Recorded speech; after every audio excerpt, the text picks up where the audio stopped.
Nadie en toda la historia de la humanidad pensó de la forma en la que tú estás pensando hoy. Y esta reflexión viene de que me sorprende mucho cuando la gente descubre constantemente, en Twitter, bueno, es la novedad permanente, que en el pasado alguien era racista o sexista.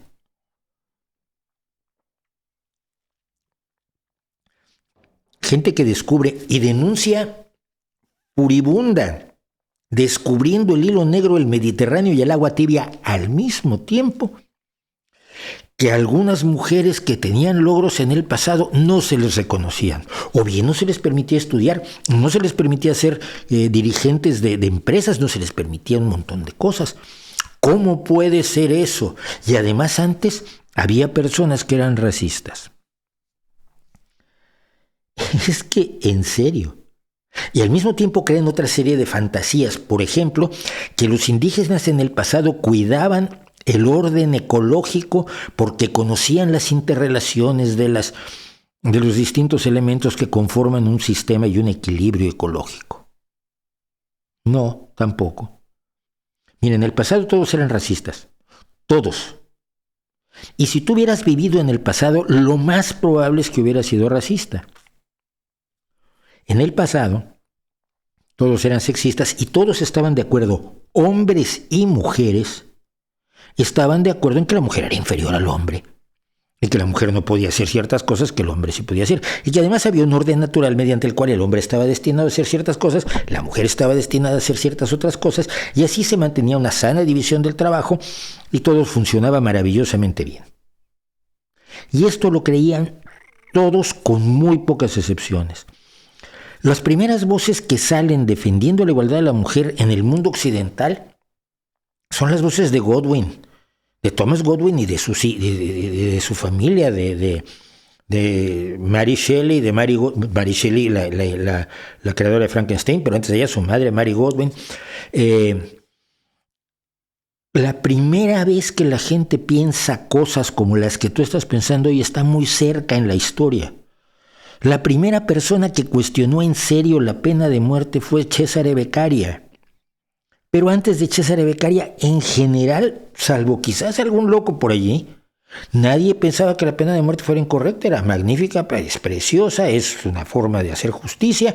Y todos los domingos hay ejecuciones y vamos con los niños a ver cómo cuelgan gente o le cortan la cabeza con la guillotina o con el hacha. Era lo normal.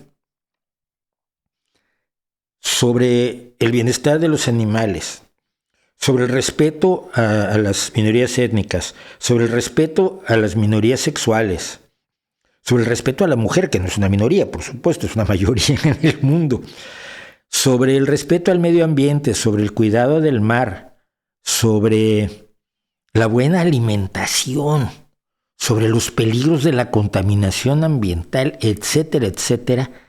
Nada pensó nadie sino en los últimos 200 o 300 años.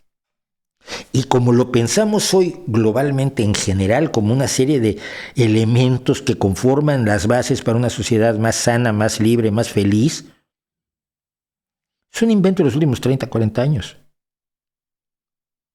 En los últimos 30, 40 años. La defensa de los derechos y la dignidad de los homosexuales es jovencísima, recientísima. A mí me tocó, y lo he comentado muchas veces, a mí me tocó que era lo normal, era burlarse de los homosexuales, pues total, ¿qué importancia tenían, no? Eran ellos, eran raritos. Hasta que nos dimos cuenta de que también nuestros primos, nuestras familias, nuestros amigos, a veces nuestros hermanos, gente muy cercana a nosotros, pues también era. No eran ellos, eran parte de nosotros. Pero esto lo hemos descubierto apenas ahora.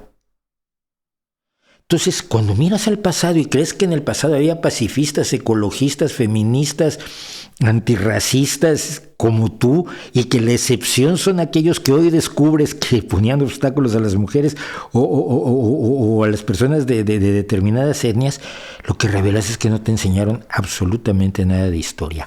Hoy estamos apenas avanzando en la moral con unos excesos además, por supuesto, de un puritanismo idiota que además se convierte en obstáculo de los avances reales en nombre de los avances falsos, como nunca en la historia. Y entonces, toda la forma en que tú puedas ver hoy la guerra entre Rusia y Ucrania, la invasión de Ucrania por parte de Rusia, no tiene nada que ver ni siquiera con la forma en que vimos la invasión de Irak. Porque las cosas han cambiado y siguen cambiando a gran velocidad. Y el que no entienda estos cambios se va a llevar unas hostias maravillosas, porque nada parece indicar que el cambio se vaya a detener.